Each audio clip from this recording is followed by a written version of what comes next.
Hello student, good morning. Shivaji group of institutions की इस online class में कक्षा 10 के सभी विद्यार्थियों का स्वागत है। बच्चों, आज इस वीडियो में मैं आपको सूरदास द्वारा रचित पदों की व्याख्या पढ़ाऊंगी। इसके पूर्व के वीडियो में भी मैंने सूर्य के पदों की व्याख्या आपको पढ़ाई थी। साथ ही मैंने गृह कार्य दिया था कि आपको जितने भी पद मैंने पढ़ाए थे उसकी व्याख्या आपको करनी थी। तो आज आप जो है मेरे साथ पद संख्या 5 और 6 की व्याख्या पढ़ेंगे। तो जिन बच्चों के पास हिंदी की पुस्तक है वो अपनी पुस्तक में सूरदास के पद निकालकर उसकी व्याख्या मेरे साथ पढ़ेंगे। पद संख्या 5 पर आइए। मैया है न चरई हूँ गाय, सिगरे ग्वाल घिरावत मूसो, मेरे पाई पिराई, जौन पत्याही पूछ बल दावही अपनी सौह दिवाई, यह सुनी माई जशोदा ग्वालिन गाई देत रिसाई, मैं पठवत अपने लड़िका को आवे मन बहराई, सूर श्याम मेरो अति बालक मारत ताहि रिंगाई। बच्चों, जब मैंने पद संख्या 4 आपको पढ़ाया था तो मैंने आपको बताया था कि भगवान श्री कृष्ण जो हैं माता यशोदा से बाल हट कर रहे हैं। और क्या बाल हट में कह रहे हैं कि हे मैया, मैं भी प्रातःकाल होते ही अपनी गायों को चराने जंगल जाऊंगा। अब जब जंगल में गायों को चराने जाते हैं तो सबसे छोटे होते हैं, तो सारे ग्वाल बाल गायों को घिराने का जो कार्य होता है वो भगवान श्री कृष्ण से करवाते हैं। अब जब वो वापस आते हैं तो उनके पैरों में अत्यधिक क्या है, पीड़ा है। तो माता यशोदा से अपनी पीड़ा का वर्णन करते हुए भगवान श्री कृष्ण जी कहते हैं, क्या कहते हैं, मैया है न चरई हूँ गाय, हे मैया मैं गायों को चराने जंगल नहीं जाऊंगा। सिगरे ग्वाल घिरावत मोसो, सारे ग्वाल बाल जो हैं मुझसे ही गायों को क्या करते हैं, घिरवाते हैं। मेरे पाई पिराई, जिससे मेरे पैरों में क्या हो रही है, पीड़ा हो रही है, जिससे मेरे पैर जो हैं वो पिरा रहे हैं। जौन पत्याही पूछ बल दावही, बलदावही मतलब बलदाव भैया से, पत्याही माने सौगंध देकर। यदि माता आपको मेरे ऊपर विश्वास नहीं है तो हे माता, आप बलदाव भैया को अपनी सौगंध देकर पूछ लो। क्या पूछो, अपनी सौह दिवाई, अपनी सौगंध देकर पूछ लो। क्या पूछो, यह सुनी माई जशोदा ग्वालिन। सूरदास जी कहते हैं कि भगवान श्री कृष्ण के ऐसे जो है शब्दों को सुनकर माता यशोदा जो हैं वो क्या हो जाती हैं, गारी देत रिसाई। रिसाई माने होता है क्रोधित तो होकर जो है ग्वाल बालों को, गारी मतलब यहाँ अपशब्द कहने लगती हैं।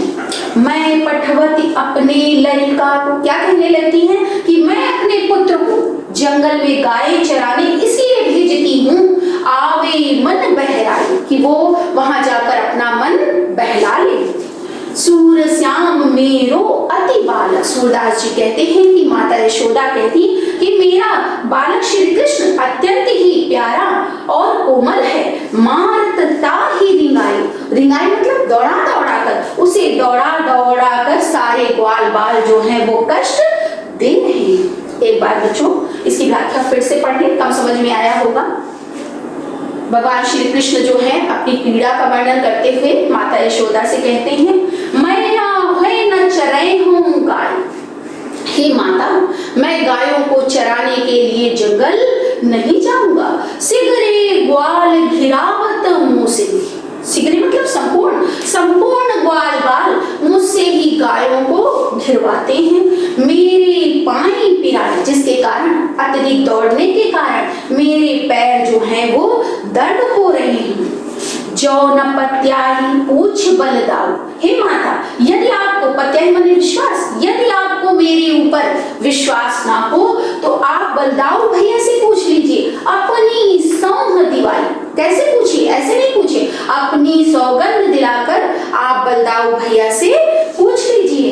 यह सुनी माई जशोदा ग्वालिन, भगवान श्री कृष्ण के व्यथित कर देने वाले ऐसे वचनों को सुनकर माता यशोदा गाई देत रिसाई, रिसाई माने क्रोधित होकर, क्रोधित होकर जो है ग्वाल बालों को अपशब्द कहने लगती हैं। और क्या कहने लगती हैं? मैं पठवत अपने लड़का को, मैं अपने पुत्र को जंगल में गाय चराने के लिए इसलिए भेजती हूँ, आवे मन बहराए, जिससे वो अपने मन को बहलाए।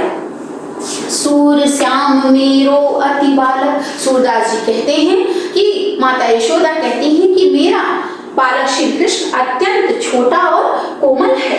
मारत ताहि रिंगाई, उसे ये ग्वाल बाल जो हैं दौड़ा दौड़ा कर पीड़ा या कष्ट दे रहे हैं। तो बच्चों आ गया होगा समझ में, बहुत ही सुंदर सूरदास जी ने बाल वर्णन किया है और बाल वर्णन की दृष्टि से सूर्य अपने आप में अद्वितीय है।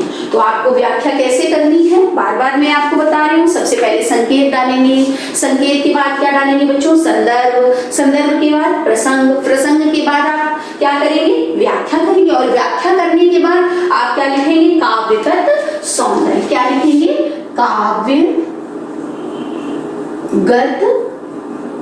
सौंदर्य। और काव्यगत सौंदर्य के अंतर्गत जो पहला पॉइंट बच्चों बताया था वो क्या था? भाषा। तो अभी तक तो आपको ज्ञात ही हो गया होगा कि सूर्य की भाषा क्या है? सूर्य की भाषा है ब्रज भाषा। भाषा के बाद क्या पड़ता है? रस। भाषा के बाद रस।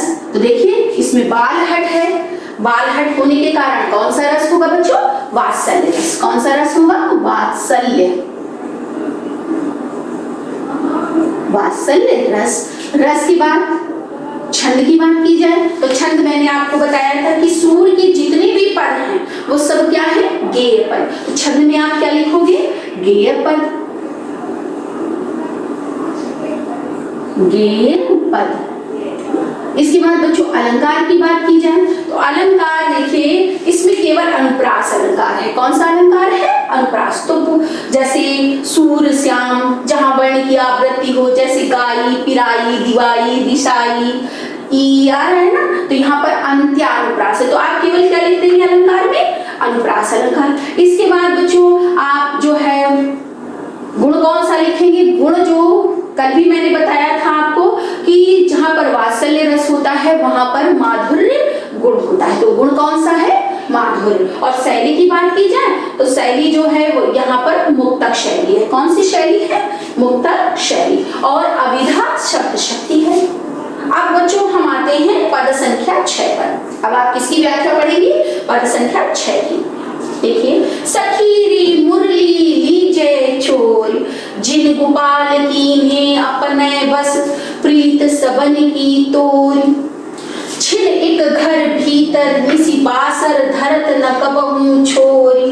कबहू कर कबहू अधरन, कटि कबहू खोसत जोरी। ना जानो कछु मेल मोहिनी, राखे अंग अंग भोरी। सूरदास प्रभु को मन सजनी, बांध्यो राग की डोर। बच्चों गोपियां भगवान श्री कृष्ण से अद्वितीय प्रेम करती थी। जब भगवान श्री कृष्ण के हाथों में मुरली आ जाती है तो वो दिन रात मुरली को ही बजाते रहते हैं। परिणाम स्वरूप गोपियां जो है मुरली को अपनी सौतन समझने लगती हैं। और सौतिया डाह क्या होता है? सौतिया डाह,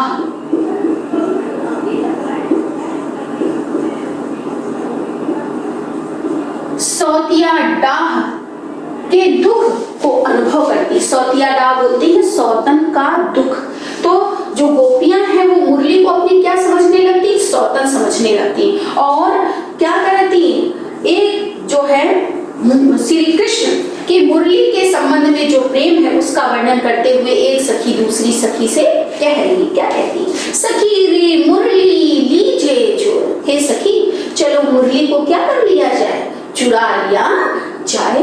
जिन गोपाल कीन्हे अपने बस, जिसने, गोपाल कहते हैं श्री कृष्ण को। क्यों कहते हैं? गायों को पालने के कारण भगवान श्री कृष्ण का एक नाम क्या पड़ा? गोपाल। जिन गोपाल कीन्हे अपने बस, जिसने भगवान श्री कृष्ण को अपने वश में कर लिया है। प्रीत सबन की तोर, हम सभी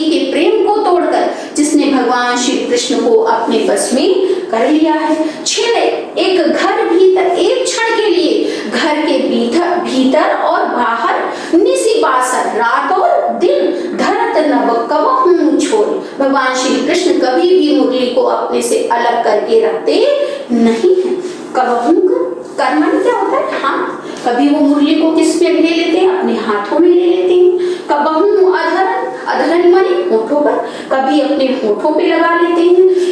कटी कबहु खोसती जोड़, कटी माने होता है कमर, और कभी जो है मुरली को अपनी कमर में खोस लेते हैं। ना जानो कछ मेल मोहिनी, मेल मोहिनी मतलब जादू। ना जाने इस मुरली ने, ना जाने इस बांसुरी ने भगवान श्री कृष्ण पर क्या जादू किया है। राखे अंग अंग घोर, जिसके कारण भगवान श्री कृष्ण जो है मुरली को सदैव अपने अंगों से लगाए रखते हैं। सूरदास प्रभु को मन सजनी, सूरदास जी कहते हैं कि जो बांसुरी है, जो मुरली है, वो भगवान श्री कृष्ण के मन को प्रसन्न करने वाली प्रिया के समान है। बांधे और राग की डोर, राग माने प्रेम, जिसने प्रेम की डोर से भगवान श्री कृष्ण को बांध लिया है। तो बच्चों आया होगा समझ में? पुनः एक बार इसकी व्याख्या देख लीजिए। सखी रे मुरली ली जय जोर, प्रसंग में आप बच्चों क्या लिखोगे? प्रस्तुत पद में गोपियों का मुरली के प्रति सौतिया डाह का वर्णन किया गया। इसका अर्थ क्या बताया था? सौतन का दुख।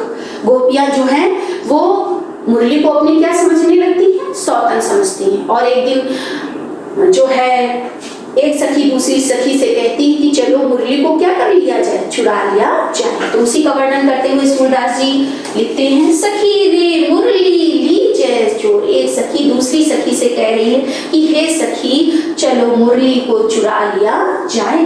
जिन गोपाल की इन्हें अपने बस, जिसने भगवान श्री कृष्ण को अपने बस में कर लिया है। प्रीति सबन की तोड़, हम सभी के प्रेम को तोड़कर जिसने भगवान श्री कृष्ण को अपने वशीभूत कर लिया है। क्षण एक घर भीतर, एक क्षण के लिए भी भगवान श्री कृष्ण घर के भीतर और बाहर, निसी बासर, रात और दिन, धरत न कबहु छोड़, कभी भी अपने से अलग करके नहीं रखते। कबहु कर, कभी मुरली को या बांसुरी को अपने हाथों में ले लेते हैं। कबहु अधरन, कभी होठों से लगा लेते हैं। कटी कबहु खोसती जोड़, और कभी कमर में खोस लेते हैं। ना जानो कछ मेल मोहिनी, मेल मोहिनी का मतलब होता है जादू। ना जाने इस मुरली ने भगवान श्री कृष्ण पर क्या जादू किया है। राखे अंग अंग घोर, जिसके कारण भगवान श्री कृष्ण उस मुरली को अपने अंगों से लगाकर रखते हैं। सूरदास प्रभु को मन सजनी, सूरदास जी कहते हैं कि जो मुरली है, जो बांसुरी है, वो भगवान श्री कृष्ण के मन की प्रियतमा है। बांधो राग की डोर, जिसने भगवान श्री कृष्ण को अपने प्रेम की डोर से बांध रखा है। तो बच्चों मुझे आशा है कि जो पद संख्या मैंने 6 पढ़ाया है इसकी भी व्याख्या आपको समझ में आ गई होगी। काव्यगत सौंदर्य की यदि बात करें तो बच्चों भाषा वही है, ब्रज भाषा। रस की अगर बात की जाए तो रस बदल जाएगा, रस जो हो जाएगा यहाँ पर कौन सा हो जाएगा? श्रृंगार रस। इसके बाद बच्चों अगर अलंकार की बात की जाए तो अलंकार अनुप्रास तो है ही है, इसके साथ ही बच्चों जो है अंग अंग, इसमें पुनरुक्ति प्रकाश अलंकार है। कौन सा? पुनरुक्ति प्रकाश अलंकार। छंद के पद है बच्चों। अगर शब्द शक्ति की बात की जाए तो यहाँ पर अभिधा है और शैली जो है वो मुक्तक है, साथ में व्याख्या की दृष्टि से भावात्मक शैली है। तो बच्चों आज के लिए इतना ही पर्याप्त है। इस शीर्षक को मैं अपने अगले वीडियो में भी क्या करूंगी? जारी रखूंगी। तब तक के लिए इतना ही। आज का गृह कार्य मैंने आपको क्या दिया है? पद संख्या 5 और 6 की आपको ससंदर्भ क्या करनी है? व्याख्या करनी है। किस कॉपी पर करनी है? HW कॉपी पर करनी है। Have a nice day. Online classes of symbolic group of institutions, myself, Rahul Dixit, your maths teacher. बच्चों हमने लास्ट क्लास में ट्रायंगल चैप्टर पर आधारित कुछ प्रश्नों को पढ़ा था। आज की क्लास में भी हम कुछ अन्य प्रश्नों को पढ़ेंगे। आइए सबसे पहले शुरुआत करते हैं। पहला प्रश्न है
बराबर AC। कारण क्या है? समबाहु त्रिभुज की भुजाएं हैं। यहाँ पे आप कारण लिख सकते हैं समबाहु त्रिभुज की भुजाएं हैं। ठीक है, समबाहु त्रिभुज की भुजाएं क्या होती हैं? बराबर होती हैं, समान लंबाई की होती हैं। ठीक। दूसरा क्या है? AD बराबर AD उभयनिष्ठ। AD बराबर AD उभयनिष्ठ। ठीक है, जो AD है वो दोनों त्रिभुजों में आ रहा है। त्रिभुज ABD में भी AD आ रहा है और त्रिभुज ADC में भी AD आ रहा है। AD हमारा क्या है? उभयनिष्ठ है। अब इसके बाद देखिए कोण ADB बराबर होगा कोण ADC के। ठीक है, अगर बात करें त्रिभुज ABD की तो इसमें कोण ADB, देखिए कोण ADB और त्रिभुज ACB में जो कोण बन रहा है ADC, ये क्या होंगे? बराबर होंगे। कारण क्या लिखेंगे? प्रत्येक समकोण। प्रत्येक क्या है? समकोण। तो यहां से देखिए दोनों त्रिभुज क्या हो गए? सर्वांगसम हो गए। त्रिभुज ABD सर्वांगसम त्रिभुज ACD, इसको हम क्या बोलेंगे? RHS सर्वांगसम का क्या बोलेंगे? RHS सर्वांगसमता, समकोण कर्ण भुजा सर्वांगसमता। देखिए हमने दोनों त्रिभुजों में एक समकोण बराबर किया है, दूसरा क्या लिया है? हमने कर्ण लिया है। AB और AC क्या है? कर्ण है और एक कोई भुजा है। ठीक है, RHS सर्वांगसमता से समकोण कर्ण भुजा सर्वांगसमता से दोनों त्रिभुज सर्वांगसम होगा। तो यहाँ पर देखेंगे BD और DC क्या होगा? बराबर होगा। त्रिभुज ABD में BD किसके बराबर होगा? त्रिभुज ACD में DC। तो यहाँ से मिल जाएगा आपको BD बराबर DC। कारण क्या लिख देंगे हम? CPCD। क्या कारण लिख देंगे हम? CPCD, सर्वांगसम त्रिभुज के संगत भाग। अब देखिए ये जो BD और DC बराबर है, इसका मतलब क्या होगा? DBC का मध्य बिंदु होगा। तो आप देखिए BC बराबर हम क्या लिखेंगे? BC बराबर हम लिखेंगे, BC को किसमें किसमें तोड़ सकते हैं? BD plus DC। देखिए BC बराबर हम क्या लिखेंगे? BD plus DC। अब देखिए अगले स्टेप में BC बराबर क्या होगा? BD। DC किसके बराबर है? BD के बराबर है, तो BD प्लस BD। तो यहाँ से BC बराबर आ जाएगा 2BD। अगर हम बात करें तो BC बटे 2 बराबर में क्या है? BD। BD बराबर आ जाएगा BC बाई 2। ठीक है, अच्छा हम जानते हैं कि त्रिभुज ABC क्या है? समबाहु त्रिभुज है, इसलिए इसकी तीनों भुजाएं क्या होंगी? बराबर होंगी। यानी AB बराबर होगा BC बराबर होगा CA। ठीक है, तो यहाँ पर हम BC के स्थान पे क्या लिख सकते हैं? AB लिख सकते हैं। तो क्या मिल जाएगा? BD बराबर AB बटे 2। इसको क्या मान लेंगे? समीकरण 1। ठीक है, अब आइए त्रिभुज ABD में हम पाइथागोरस प्रमेय लगाएंगे। ठीक है, क्या करेंगे हम? त्रिभुज ABD में, त्रिभुज ABD में क्या है? कोण ADB समकोण है। अब हम क्या लगाएंगे? यहाँ पर पाइथागोरस प्रमेय लगाएंगे। क्या लगाएंगे? पाइथागोरस प्रमेय से जब हम पाइथागोरस प्रमेय लगाएंगे तो यहाँ देखिए कारण क्या है? देखिए त्रिभुज ABD में कारण क्या है? AB है, लंब क्या है? AD है और आधार क्या है? BD। यहाँ पे देखिए क्या मिलेगा? AB स्क्वायर बराबर AD square plus BD square. ठीक है, AB स्क्वायर बराबर AD square plus BD square. BD square का मान क्या है? देखिए BD का मान है AB बटे 2। समीकरण 1 से यहाँ पर हम BD के स्थान पे क्या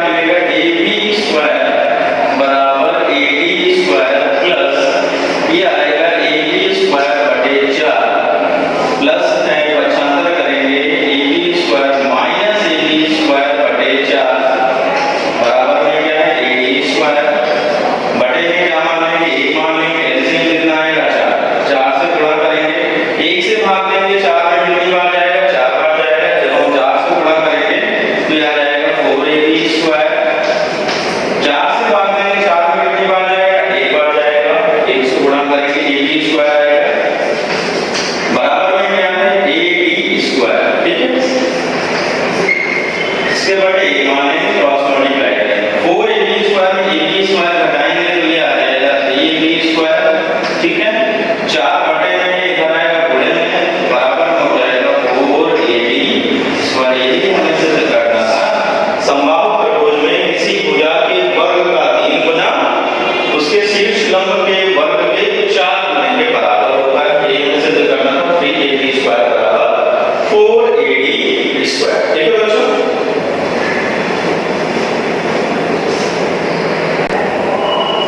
अब आइए अगला प्रश्न देखते हैं। आकृति में एक वृत्त की दो जीवाएं AB व CD परस्पर बिंदु O पर प्रतिच्छेद करती हैं। डायग्राम बना लेते हैं। ये वृत्त है, एक वृत्त की दो जीवाएं, ठीक है। दो जीवाएं, पहली जीवा है AB और दूसरी जीवा है CD, परस्पर एक दूसरे को बिंदु O पर प्रतिच्छेद करती हैं, ठीक है। क्या करना है? सिद्ध कीजिए कि त्रिभुज AOC समरूप त्रिभुज D होगी, ठीक है। त्रिभुज AOC इसको मिला लेंगे, ठीक है।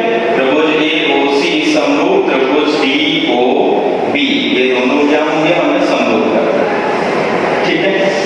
अच्छा, दो त्रिभुजों को समरूप सिद्ध करने के लिए हमें क्या करना होगा? उन दोनों त्रिभुजों में या तो हम कोई तीनों कोण बराबर कर दें, संगत 3 कोण बराबर कर दें, या संगत हम 2 कोण भी बराबर कर सकते हैं। तो कोण समरूपता से दोनों त्रिभुज क्या होंगे? समरूप होंगे, ठीक है। सबसे पहले तो पहला पार्ट हम सिद्ध करते हैं, हल। पहला पार्ट में क्या है? हमें सिद्ध करना है, सिद्ध करना है त्रिभुज AOB, त्रिभुज AOC समरूप त्रिभुज DOB, ठीक है। दिया क्या है? दिया है हमें कि एक वृत्त की दो जीवाएं AB व CD परस्पर बिंदु O पर प्रतिच्छेद करती हैं, ठीक है। दिया है हमें, आप लिख सकते हैं अगर लिखना चाहें। दिया है, क्या दिया है? AB जीवा AB व CD परस्पर बिंदु O पर, परस्पर बिंदु O पर, परस्पर बिंदु O पर, बिंदु O पर प्रतिच्छेद करती है, ठीक है। सिद्ध क्या करना है? सिद्ध करना है, सिद्ध करना है हमें त्रिभुज AOC समरूप त्रिभुज DOB, पहला पार्ट। और दूसरा पार्ट में क्या सिद्ध करना है? AO इंटू OB बराबर CO इंटू OD बोलिए DO, ठीक है। अच्छा, आप देख लीजिए, यदि हमने दोनों त्रिभुजों को समरूप सिद्ध कर दिया, यदि हमने AOC और DOB को समरूप सिद्ध कर दिया, तो फिर हम इसको दूसरा पार्ट हम आसानी से कर सकते हैं, क्योंकि दो समरूप त्रिभुजों की संगत भुजाएं समान अनुपात में होती हैं, ठीक है। अब आइए बात करते हैं इन दोनों त्रिभुजों को हम समरूप कैसे करेंगे। कौन समरूपता से भी कर सकते हैं, या कौन समरूपता से भी हम दोनों त्रिभुजों को समरूप कर सकते हैं, ठीक है। आइए त्रिभुज AOC तथा त्रिभुज DOB में, त्रिभुज AOC तथा त्रिभुज DOB में, ठीक है। सबसे पहले तो देख लीजिए, कोण AOC बराबर होगा कोण DOB, ठीक है। देखिए, कोण AOC बराबर होगा कोण DOB, ये शीर्षाभिमुख कोण, कोण AOC बराबर कोण DOB। कारण क्या लिखेंगे हम? शीर्षाभिमुख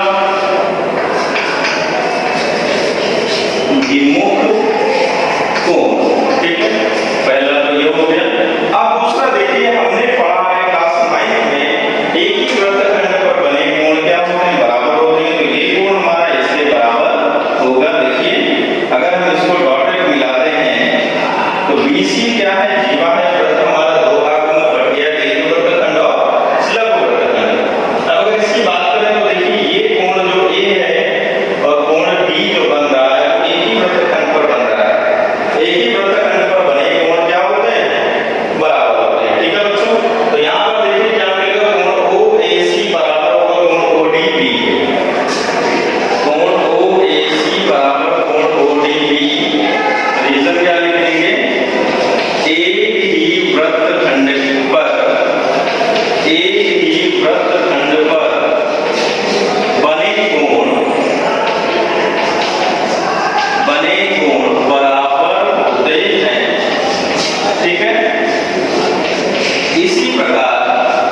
इसी प्रकार ये वाला जो कोण है हमारा तीसरा कोण इसके बराबर होगा, सेम रीजन है, एक ही वृत्त खंड पर बने कोण बराबर होते हैं, कोण OCA बराबर कोण OBD, कोण OCA बराबर कोण OBD, इसमें भी यही रीजन होगा, एक ही वृत्त खंड पर बने कोण बराबर होते हैं।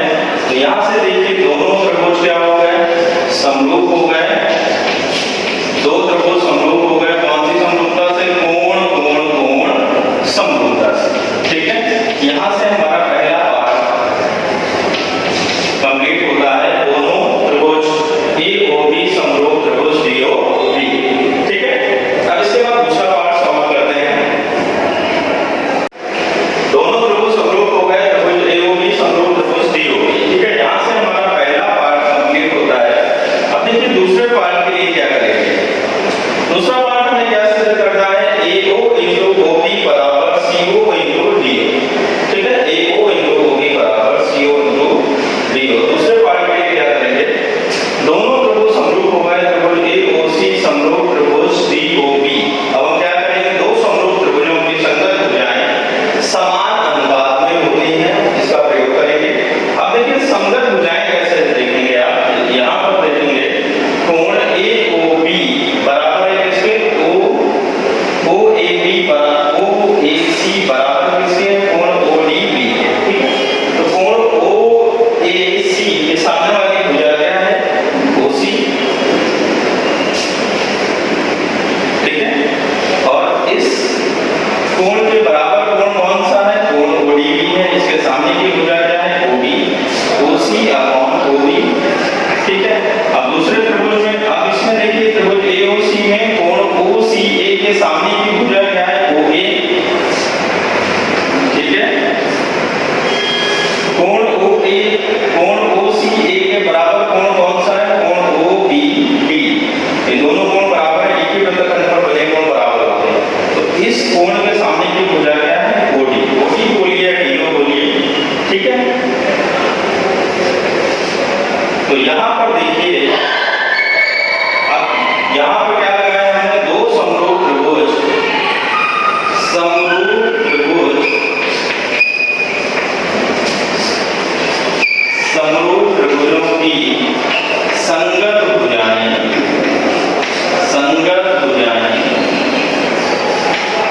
समान अनुपात में होती हैं। समरूप त्रिभुज की संगत भुजाएं समान अनुपात में होती हैं। ठीक है, अब इसके बाद देखिए क्या है, क्रॉस मल्टीप्लाई करेंगे हम, तो OC into OD बराबर OA into OB हो जाएगा। यही हमें सिद्ध करना था, OA into OB बराबर OC into OD। ठीक है, देखिए क्या सिद्ध करना था, OA into OB बराबर OC into OB। ठीक है, अब CO बोलिए, OC बोलिए, DO बोलिए, OD बोलिए, बात एक ही है, और AO बोलिए या तो OA को हम AO लिख सकते हैं ना, AO into OB बराबर OC को हम क्या लिख सकते हैं, CO into DO। ठीक है, सिद्ध हो गया। अब देखिए इस पर आधारित प्रश्न कैसे बन सकते हैं वो देख लेते हैं। इन पर आधारित प्रश्न कैसे बनते हैं,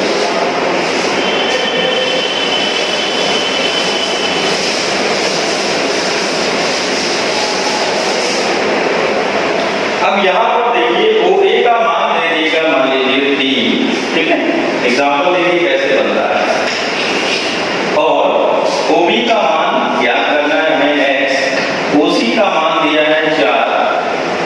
ठीक है, और OD का मान दिया है 6। हमें निकालना है किसका मान है, X का। ठीक, तो हम क्या करेंगे, अभी हमने जैसे दोनों त्रिभुजों को समरूप किया है, त्रिभुज AOC समरूप त्रिभुज DOB करेंगे, फिर हम कंडीशन क्या लगाएंगे, फिर हम कंडीशन क्या लगाएंगे, दो समरूप त्रिभुजों की संगत भुजाएं समान अनुपात में होती है। तो यहाँ पर देखिए क्या होगा, OA अपॉन OB, OA और अपॉन में क्या होगा, OD बराबर में क्या होगा,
CD, ठीक है।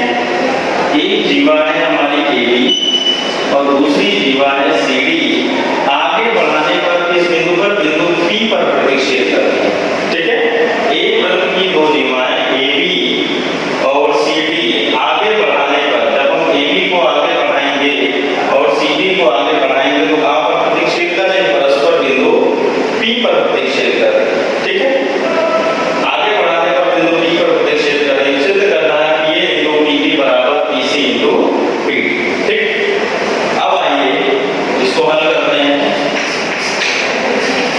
दिया है जीवा AB व CD, जीवा AB व CD बढ़ाने पर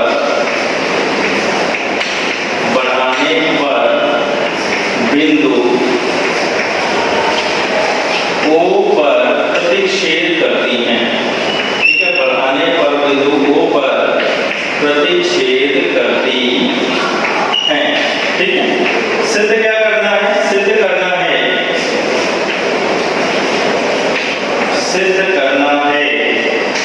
क्या सिद्ध करना है? PA इंटू PB बराबर PC into PD, PA into PB बराबर PC इंटू PD, ठीक है। अब आइए रचना। इस प्रश्न में हमें रचना की आवश्यकता होगी। रचना क्या करेंगे? हम A को C से मिला देंगे, ठीक है, और फिर क्या करेंगे? B को D से मिला देंगे। A को C से मिलाया, B को D से मिलाया। रचना हमने क्या की? A को C से मिलाया तथा B को D से मिलाया, B को D से मिलाया। A को हमने C से मिला दिया और B को D से मिला दिया। तो यहाँ पर देखिए दो त्रिभुज हमें दिख रहा है। पहला त्रिभुज दिख रहा है ABC और दूसरा त्रिभुज दिख रहा है BPD, ठीक है। इन दोनों त्रिभुजों को हमें क्या करना है? समरूप करना है। इन दोनों त्रिभुजों को समरूप करना है। देखिए कैसे करेंगे। अब यहाँ पर आइए इसको कोण मान लेते हैं। कोण BAC को मानते हैं कोण 1, ठीक है। कोण BAC को कोण 2 मान लेते हैं और कोण BDC को इसको मानते हैं कोण 3, ठीक है। अब देखिए चूंकि PAB क्या है? सरल रेखा है, तो कोण 1 प्लस कोण 2 बराबर कितना होगा? 180 होगा। यहाँ पे लिख देंगे कोण 1 प्लस कोण 2 बराबर 180 अंश। समीकरण 1। कारण क्या लिख देंगे? रैखिक योग, ठीक है ना। ये दोनों कोणों का योग कितना होगा? 180 अंश, क्योंकि PAB क्या है? एक सरल रेखा है, ठीक है। अब इसके बाद देखिए ACDB क्या बन रहा है? चक्रीय चतुर्भुज। ACDB क्या बन रहा है? चक्रीय चतुर्भुज। ऐसा चतुर्भुज जिसके चारों शीर्ष वृत्त की परिधि पर हो चक्रीय चतुर्भुज कहलाता है। और चक्रीय चतुर्भुज के समूह कोणों का योगफल कितना होता है? 180 अंश, ठीक है। तो यहाँ पर देखिए कोण 2 और कोण 3 क्या है? चक्रीय चतुर्भुज ACDB के समूह कोण है, अतः इनका योग क्या होगा? 180 अंश। तो देखिए क्या मिलेगा? कोण 2 प्लस कोण 3 बराबर 180। समीकरण 2। कारण क्या लिख देंगे? चक्रीय चतुर्भुज, चक्रीय चतुर्भुज ACDB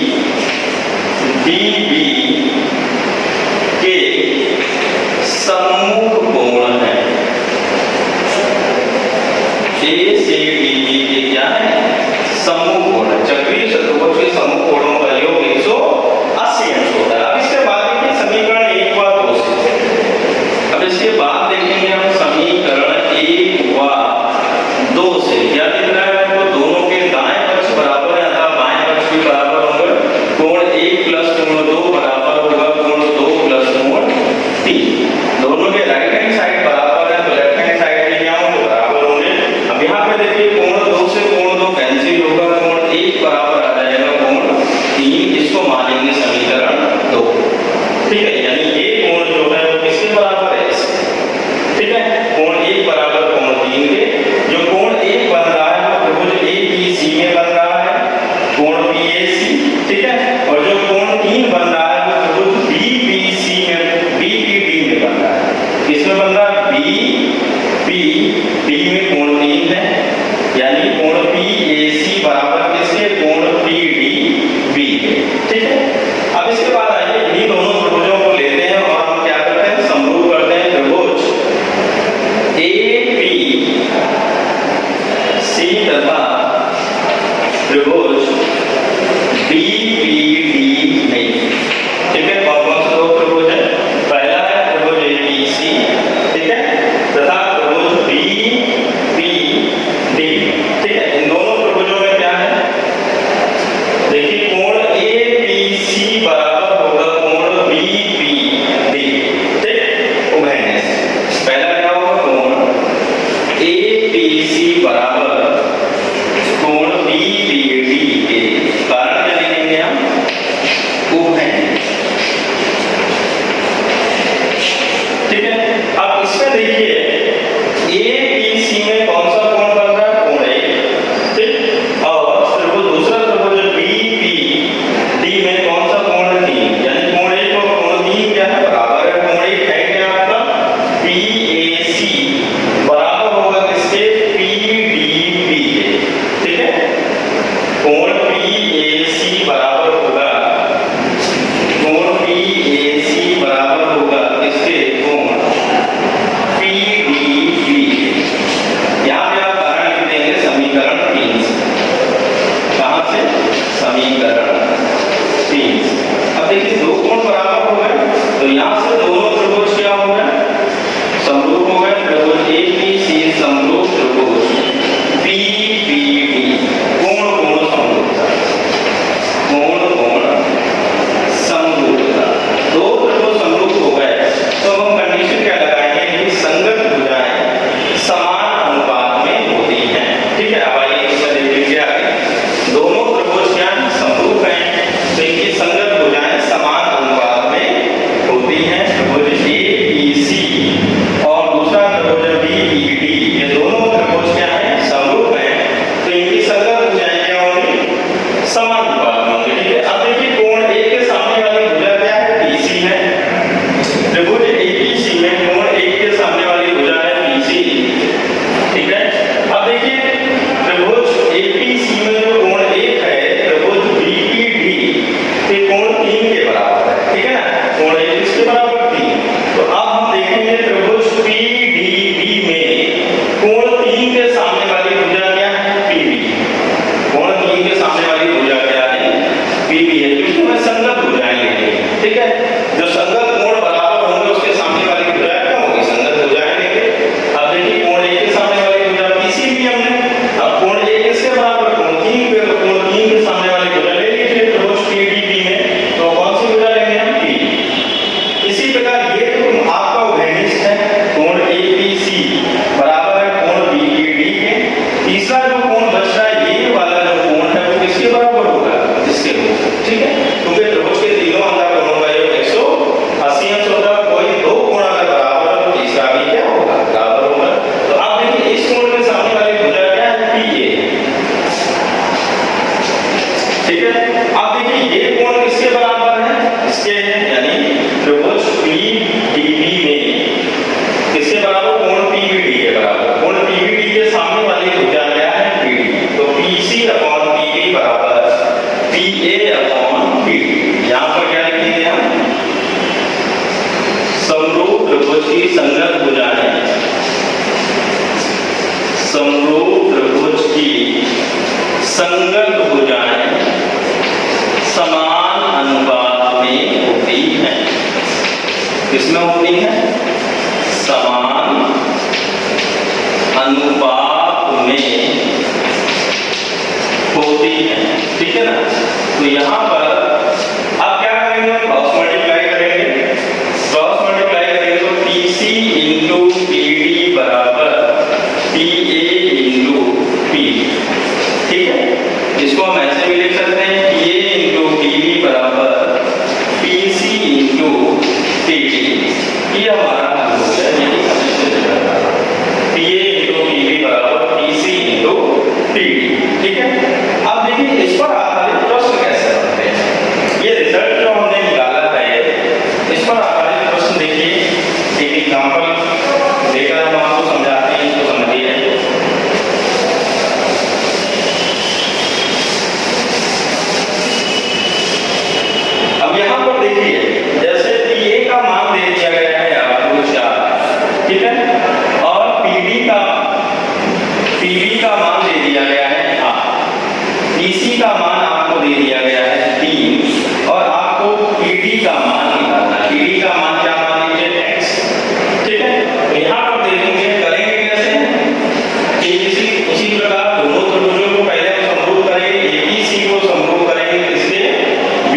ठीक है, दोनों त्रिभुज समरूप हो जाएंगे। फिर यहाँ से कंडीशन क्या हम निकालेंगे, दो समरूप त्रिभुज की संगत भुजा समानुपात में होती है, इससे क्या मिलेगा, PA into TB बराबर मिलेगा हमें PC into PD। ठीक है, PA का मान क्या है, 4 है, PB का मान क्या है, 8, PC का मान 3 है और PD का मान हमें क्या करना है, निकालना है, वो क्या है, x। तो यहाँ से देखिए 8 को 32 3x, तो x बराबर क्या आ जाएगा, 32/3। तो यहाँ से x यानी यहाँ से हमें x का मान मिल गया, x यानी ये क्या है, सब वैल्यू सेंटीमीटर में दी गई है, ये सब मान हमें सेंटीमीटर में दिए गए हैं। तो यहाँ से x का मान हमें निकल गया, यानी PD का मान क्या मिल जाएगा, 32/3 centimetre. Okay student, that's all for today. ये चैप्टर आज से एंड होता है और अगली क्लास से हम लोग नया चैप्टर स्टार्ट करेंगे।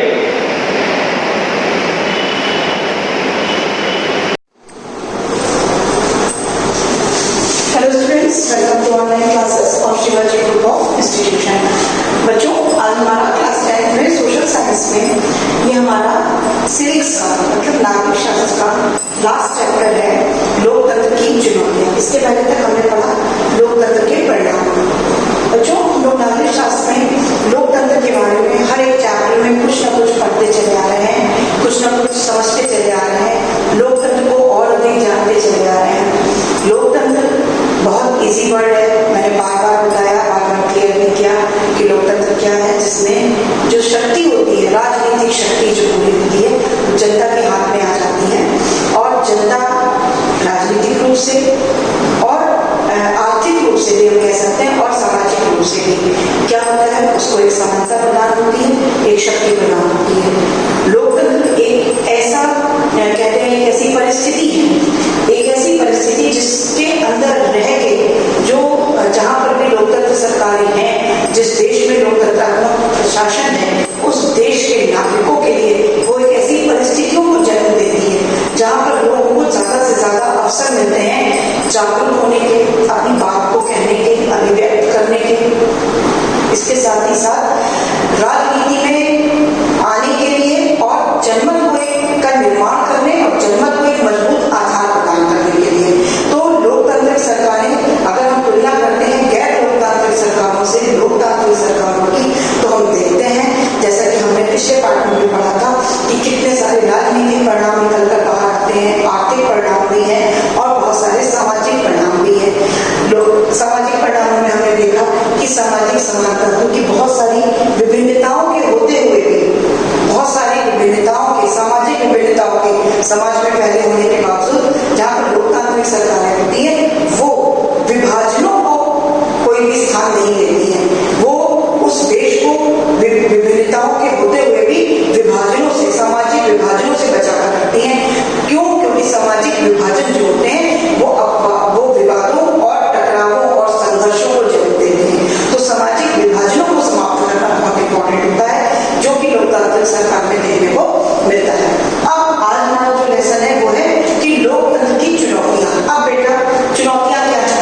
चुनौतियां हम इनको कठिनाइयां भी कह सकते हैं, बट ये वो कठिनाइयां होती हैं जिन पर अगर हम विजय प्राप्त कर लेते हैं या उन कठिनाइयों को हम समाप्त कर देते हैं, तो जिस चीज पर भी हमने विजय प्राप्त करी, उस चीज का, जैसे मान लीजिए अगर हम लोकतंत्र पे या लोकतंत्र की व्यवस्थाओं पर विजय प्राप्त कर रहे हैं, तो लोकतंत्र की व्यवस्था का या लोकतंत्र का जो स्तर होता है वो धीरे धीरे करके उच्च होता चला जाता है। क्यों? क्योंकि चुनौतियां क्या करती हैं, हमें और अच्छे अवसर प्रदान करती हैं। जब तक हमारे सामने कोई चैलेंजेस या चुनौतियां नहीं होती हैं, हम जैसे होते हैं वैसे ही बने रहते हैं। हम कुछ भी और एक्स्ट्रा करने की या कुछ उसमें और ज्यादा ऐड करने की जरूरत नहीं महसूस करते। बट अगर चुनौतियां हमारे सामने आती जाती हैं तो हम उनको जो है फिनिश करने की भी कोशिश करते हैं और जो भी हमारा कार्य है उसको हम और एक अलग लेवल पर ले जाते हैं, एक उच्च लेवल पर ले जाते हैं। तो अब हमने ये देखा कि जहां जहां पर भी, जैसा कि हमने बताया कि जो लोकतंत्र है वो बहुत संघर्षों के बाद और बहुत ज्यादा जो है कहते नहीं है कि राजनीतिक संघर्षों और क्रांतियों और बहुत सारे आंदोलनों के बाद जो है वो लोकतंत्र बहुत सारे देशों में फैला या हुआ। बट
पालन भी हो।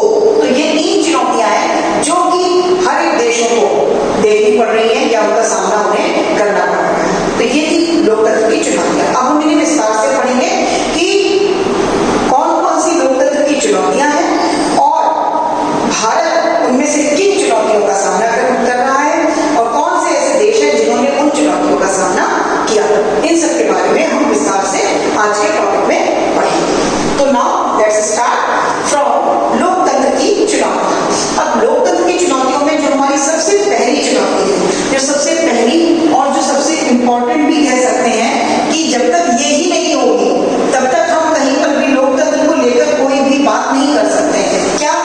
बुनियादी आधार बनाने की चुनौती। सबसे पहले किसी भी देश में लोकतंत्र को लाना, लोकतांत्रिक शासन को बनाना, लोकतांत्रिक सरकारों का चुनाव करना। तो जो सबसे पहली हमारी चुनौती है वो किसी भी लोकतंत्र को एक बुनियादी आधार देने की है। जैसे कि हमने नेपाल में देखा, हमने नेपाल में आपको एग्जाम्पल में बताया, कई बार बताया कि किस प्रकार से नेपाल ने लोकतंत्र को लाने के लिए, लोकतंत्र को मजबूत करने के लिए और लोकतांत्रिक सरकार को नेपाल में लाने के लिए कैसे संघर्ष किया, किस प्रकार से वहां पे राजतंत्र था, राजा का शासन था और कैसे करके वहां पर जनता के जो है वो आंदोलनों, जनता की क्रांति और सबके बावजूद किस प्रकार से नेपाल की जनता ने जो है वो कोइराला जो थे उनको लास्ट में गिरिजा प्रसाद कोइराला को जो है वो चुनाव के द्वारा प्रधानमंत्री पद पर बैठाया।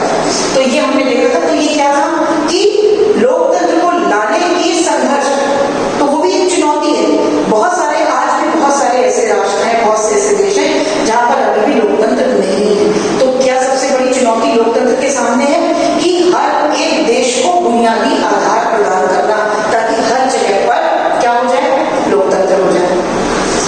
इसमें क्या है, जो गैर लोकतांत्रिक शासन को गिराना। अब इसके सामने सबसे बड़ी समस्या क्या आती है? अगर कहीं पर हमें लोकतंत्र को एक बुनियादी आधार प्रदान करना है तो हम सबसे पहले क्या करेंगे, जो वहां की गैर लोकतांत्रिक सरकार है, क्योंकि उसको हटाना होता है ना, तभी तो हम लोकतंत्र को लाएंगे। तो सबसे बड़ी प्रॉब्लम होती है उस गैर लोकतांत्रिक शासन को गिराने की। जब हम उसको गिराते हैं, दूसरा क्या होता है, कहीं पर तो गैर लोकतांत्रिक शासन होते हैं, बट कहीं कहीं पर क्या होता है, वहां पर जो उस देश का शासन होना है वो किसी सेना के नियंत्रण में आ जाता है। तो अगर कहीं पर भी गैर लोकतांत्रिक शासन है या सेना के नियंत्रण में है, तो अगर हमें उस देश को बुनियादी आधार प्रदान करना है, बुनियादी तौर से वहां पे लोकतंत्र को लाना है, तो हमें सबसे पहले क्या जरूरत है करने की, एक तो वहां के शासन को समाप्त करने की और दूसरा वहां पे सेना के नियंत्रण को समाप्त करने की। तो ये जो है बुनियादी आधार को प्रदान करने की चुनौती, जो कि लोकतंत्र को बहुत ज्यादा उसका सामना करना पड़ रहा है और उसको देखना पड़ रहा है। तो ये हमारा पहला पॉइंट है। सेकंड में हम पढ़ रहे हैं, सेकंड क्या है, विस्तार की चुनौती।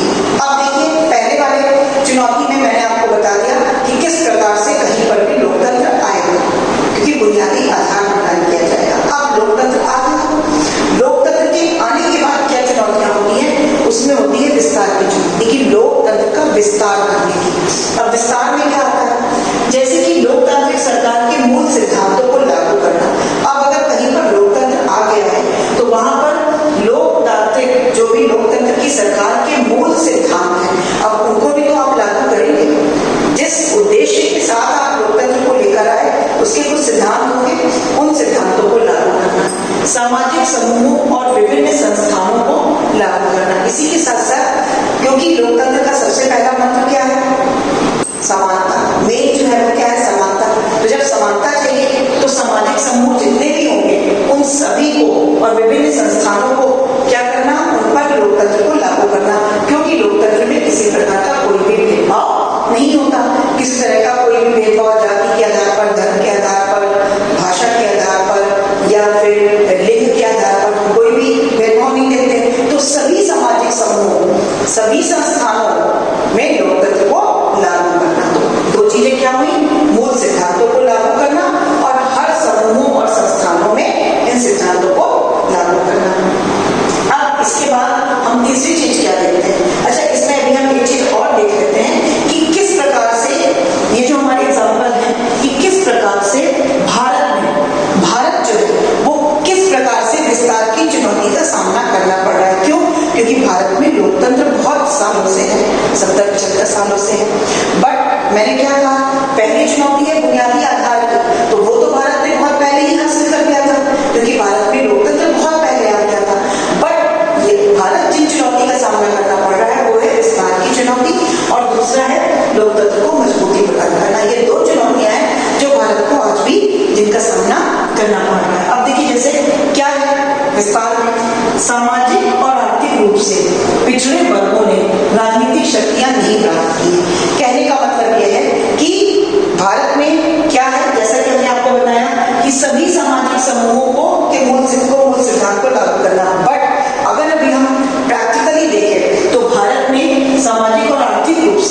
जो पिछड़े वर्ग हैं उनको राजनीतिक शक्तियां प्राप्त नहीं है।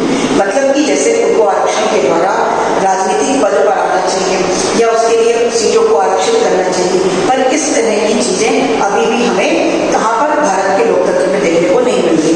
इसी के साथ साथ पूर्वोत्तर राज्यों का, पूर्वोत्तर राज्य कौन से होते हैं भारत में? पूर्वोत्तर राज्य का मतलब असम, मेघालय, अरुणाचल प्रदेश, नागालैंड, त्रिपुरा, मिजोरम, ये सब जो राज्य है हमारे पूर्वोत्तर, वो राज्य आज भी, जबकि समानता का अधिकार है, कोई भी क्षेत्रीय विभाजन नहीं है, क्षेत्र के आधार पर किसी प्रकार का कोई भेदभाव नहीं है।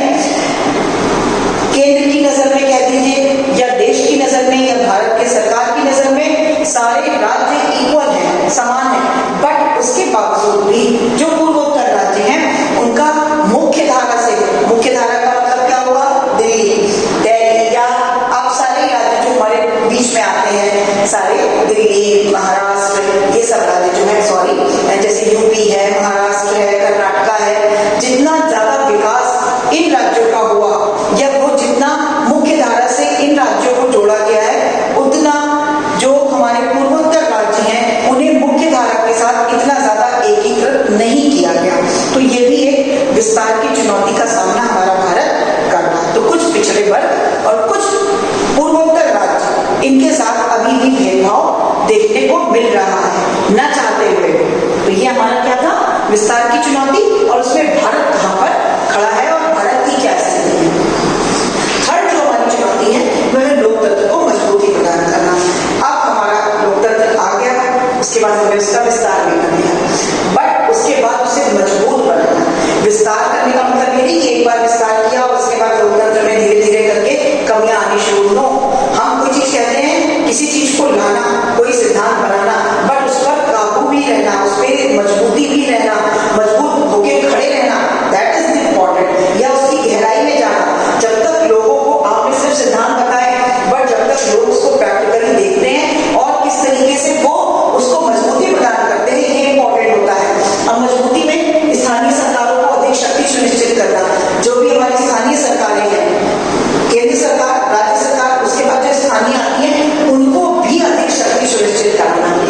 महासंघ की सभी इकाइयों के लिए संघीय सिद्धांत का विस्तार करना। महासंघ का मतलब जो भी हमारा मेन महासंघ है, उसमें सभी राज्यों को, सभी इकाइयों को सुनिश्चित एक स्थान प्रदान करना। जैसा कि पूर्वोत्तर राज्यों का एकीकृत न होना हमने बताया था, ऐसा नहीं होना चाहिए। सारी इकाइयां जो है वो उस संघीय सिद्धांत के अंतर्गत आनी चाहिए। एंड थर्ड, महिलाओं और अल्पसंख्यक। यहाँ भी मैंने बोला था आर्थिक रूप से पिछड़े तो अल्पसंख्यक हुए, तो जो महिलाएं हैं या अल्पसंख्यक समूह है, उन सबको भी मुख्य धारा के साथ शामिल करना। ये हमारा क्या है? लोकतंत्र को मजबूती प्रदान करना। अगर हम इन तीनों चुनौतियों का सामना करते हैं या हम इन तीनों चुनौतियों पे विजय प्राप्त कर लेते हैं, तो उसके बाद क्या हमारा रिजल्ट सामने आता है? मैंने बताया था कि किस तरीके से हमारा जो स्तर है वो ऊंचा होता चला जाता है। तो उसमें हम क्या करते हैं? संविधान का निर्णय।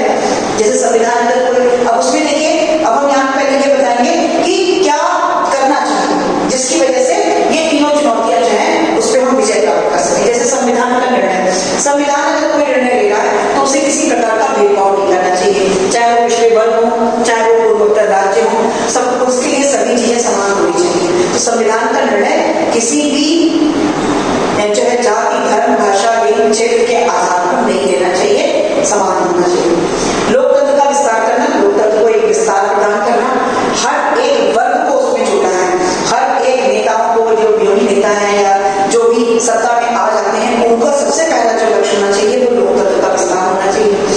इसके बाद आंतरिक लोकतंत्र। आंतरिक लोकतंत्र क्या होता है? जब राज्य सत्ता में सब आ जाते हैं, तो जब जैसे कि मैंने आपको बताया लोकसभा में आके बैठे या विधानसभा में आकर बैठते हैं, तो आंतरिक लोकतंत्र का मतलब होता है आपस में उनमें असमानता